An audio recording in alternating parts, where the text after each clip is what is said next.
And that is, one of the church's teachings on organ donation is a person allowed to donate a kidney or other organs. Mm-hmm. Well, the church itself has not, to my knowledge, made an actual formal pronouncement on that subject. If we're going to look back over the modernist times, when the modernists had hijacked the Vatican and taken control of it, okay? The modernist voice coming out of the Vatican, we do not consider reliable, okay? So if you look at the modern church or the modernists, you'd say, well, yes, they go along with this. But even they have raised the question, well, when you take these vital organs out of people, are they already really dead, or are you murdering them by actually cutting their heart out of them, or their lungs, or their kidneys? Of course, circulating around this is the question of brain death. They've actually had to come up with some kind of a definition, medical definition for death that they can accept, that would allow them to take the organs from a body which is still functioning, okay? In other words, there's respiration still going on because perhaps there's a ventilator, right? There's still circulation, the heart might still be beating, but they don't get the necessarily type of waves they need from the brain. So they say basically the brain is dead, so this person is dead medically, so we can go in and we can start cutting away and dissecting the individual, rushing their organs off to wherever they're needed by somebody else. Now, it's all under the guise of altruism. What a great heroic thing it is to give your organs away, and what a blessing it is. And we always hear about the people who benefited from that. Their lives have been prolonged by receiving somebody else's heart, somebody else's kidneys, somebody else's lungs, and so on. That has nothing to do with whether it's right or not. I mean, there are a lot of crimes committed that benefit people. And so the fact that something good comes from it doesn't mean it's right to do it in the first place, right? There's a Dr. Paul Byrne, who is very highly credentialed, very serious Catholic physician, who has traveled the country explaining that these organ donations are absolutely wrong. The consequences for the body are very severe, even when they do prolong life.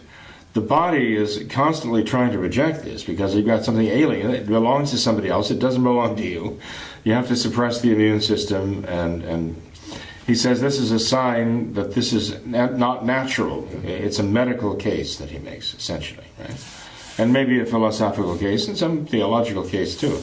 But nonetheless, even if you have a very strong theological case, a theological possibility or probability, it's not a dogma. So you can't say, well, that it would be heretical to do that, or it would be contrary to the faith to do that, because somebody makes a theological case about it. So one has to be very careful about that too. So if somebody were to say, well, should this be done, basically what I would be giving is my opinion or the opinion of others. I don't know that the actual traditional Catholic Church has ever condemned it. I don't know that it had the opportunity to do so before the modernists took over, because organ donations were not very common back then. Maybe corneal transplants. I don't know when they came in. But we're talking about entire vital organs. The cornea is not a vital organ of the body. So to remove it from one person, let's say a heart or a lung, or as I say, a kidney or a liver or whatever, and give it to somebody else, that should be still extremely controversial, and should not just be buried, okay, and treated as though it's a foregone conclusion. That's perfectly fine. It sounds like Brave New World, you know. Bottom line is this. One thing we know for sure, okay, it is murder to cut the heart out of a living person. It's murder to cut the lungs out of a living person. It's murder to cut the kidneys out of a living person. If you do something to a living person, you're killing that person. That is murder. And you cannot murder somebody to save somebody else. That, I think, would rule out the whole much of the organ donation right from the get-go, because the organ has to be in a certain condition in order to make it viable for transplant, or whatever terminology they use. There are the other issues, by the way, too. I mean, if you have diseased organs, if you have the organs of somebody who actually is carrying, like, the HIV contagion, and they've transplanted them from one person into another person who otherwise was healthy without that. So there are all kinds of reasons for believing that what Dr. Paul Burns says is correct. Again, as I say though, I mean, when someone didn't agree with Dr. Burns and said, my son has failing kidneys, my son will die, and I am a match, and I'm going to donate as his father one of my kidneys to save my child's life. I mean, I could not tell that person, you're committing a grave sin in doing that. You're going to lose yourself for doing that. You're doing something that is contrary to the perennial practices of the Catholic Church. If he consulted me, I'd give my opinion, certainly, and other literature on the subject. But again, I mean, I could not impose a moral judgment of mine based on a logical opinion. The moral questions that are very clear are still there over this whole practice. Even though the Church might not have pronounced definitively on all of the ins and outs of this, there are certain things that are absolutely condemned, and there's no safeguard against those right now that I know of. So I would not do it. I would not encourage anyone to do it. I would encourage them not to do it because of, at least we can say, the abuses, that they're actually killing someone.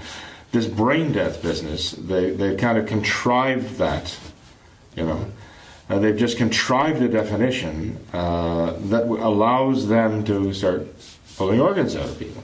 Dr. Byrne makes a strong point of that. And there's quite a bit of writing about that. Is brain death true death? And the answer is it's not really death as we know it. So I discourage people royally from donating their bodies to science, because unless they can be sure that the body, once it is examined, can be given a proper burial with certain dignity, then I'd say don't do that.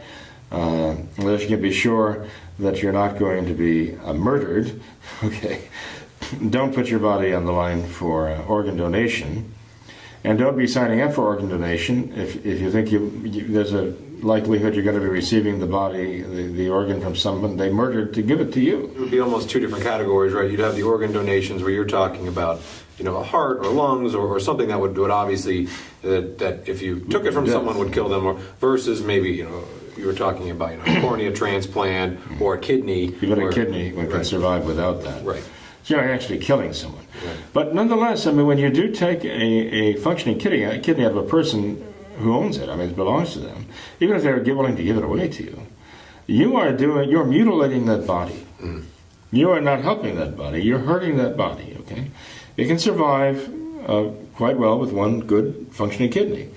But as time goes on, there's a reason why God gave us two kidneys, isn't there? Sure. So you might be shortening the life of that person.